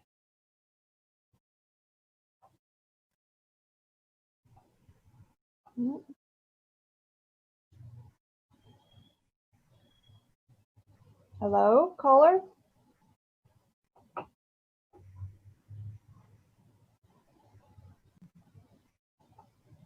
You're still muted, caller. Okay, we do have another one. We'll try. Oh, let's see if I can. Okay, can you hear me now? Yes. Please Great. go ahead. Yep. I guess I'm on speaker. Okay, this is Joanne McGarry, and I had intended to try and get in earlier in the public comment at the beginning of the meeting, but my phone dialing didn't work as fast as that. Anyway, I want to welcome the new council members, and I really miss the opportunity to meet all of you in person, and because I do enjoy actually attending the city council meetings in person. And one of the things that I would like the council to consider as we talk about proceeding in 2021 for these meetings is the ceremonial matters that in the past have taken up a lot of time at the beginning of the meeting. And now with these new formats of how we are meeting together on Zoom and otherwise, I'm thinking that there can be creative ways that the city council can recognize different organizations and different ceremonial matters in terms of resolutions, honoring weeks of Boy Scouts and days of Alzheimer's and all those wonderful causes that we spend a lot of time writing resolutions for. And maybe there can be considered an alternative forum outside of the meetings to make that information available to those of us in the public, you know, through Access Humboldt and on the website and other ways to acknowledge that. I also want to know that I will be approaching the different city council members about my wish for the climate emergency declaration, the climate crisis, to be considered regularly and all the time in any of our actions if something that we're deciding on as a city is going to be impacted, or climate change will be impacted by that. So the declaration was made back in September of 2019 to declare a climate emergency. And so I'm just hoping that this new city council will recognize that and move in the direction of honoring what's going on the earth in any of our municipal decision making. So thank you for your time, and I really hope we can get back to being in person sooner as opposed to later. Thank you.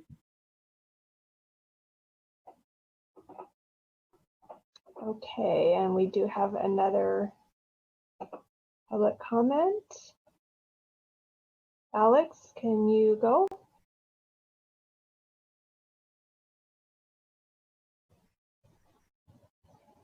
Can you unmute yourself, Alex?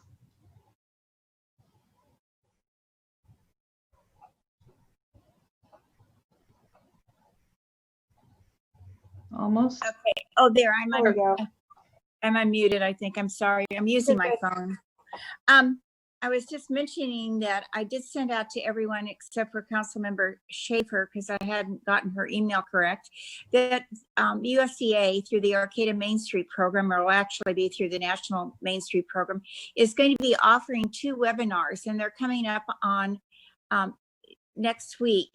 And I was thinking that if you as council members have time to join them, that would be really good, because they're really focusing on what we can do to recover. And I know that Vice Mayor Watson is on the recovery committee, along with, oh my gosh, everyone's so formal. I'm sorry, along with Stacy. And that I think that this would be helpful in trying to figure out what we need to do in our recovery. So I wanted to encourage you to do that. Under infrastructure, I was wondering if the plaza, the center of the plaza where the steps are around the planter where McKinley used to be, if that's going to be part of the infrastructure, if that will be removed this next year. Thank you. Thank you. That is all of our public comment. Great, thank you. Let's see, any comments from the council before we move on to council and staff reports? Okay. Let's see, are there any staff updates? Just a quick follow-up from a question earlier in the meeting. Councilmember Schaefer inquired as to the response time from Arcata Police Department to the incident at Motel 6. So the chief did pull what we call the CAD report through our automated dispatch service. And the call came in to the police department at 3:02 and 5 seconds, 3:02:05 a.m. on Sunday, January 3rd. The call was dispatched, meaning back out at 3:02:41. And then the first officer was on scene by 3:03:59. So our response time was just seconds over a minute and 18 seconds from the time the dispatch to the time of arrival. So I just wanted to share that information with you, and also just let the council know that the county has had a kind of a COVID tip line for complaints and concerns that has been open through the pandemic, and they have been shifting that away from the county portal and onto individual city jurisdictions. So that's a piece that we'll take over as of January 1st, and we'll just work with our businesses if and when any complaints come in. And that's it. Great, thank you. Vice Mayor Watson, any updates? No, I don't have any updates. Thank you. Councilmember Schaefer. No updates. Thank you. Councilmember Goldstein. No update. Thank you. Councilmember Atkins Salazar. I have two. I attended the Humboldt County Association of Governments, or HCOG, and the focus of that meeting was a lot on the Eureka Corridor Plan and how to make Broadway accessible to a variety of transportation types and to make it safer and less congested. And there was an extensive presentation done by GHD, which is an environmental, an engineering firm, I'm sorry, and then HCOG, City of Eureka, and Caltrans staff about the project. And if you guys are interested, you can go to the Eureka Broadway Corridor Plan.com, and it gives you the plan on there. And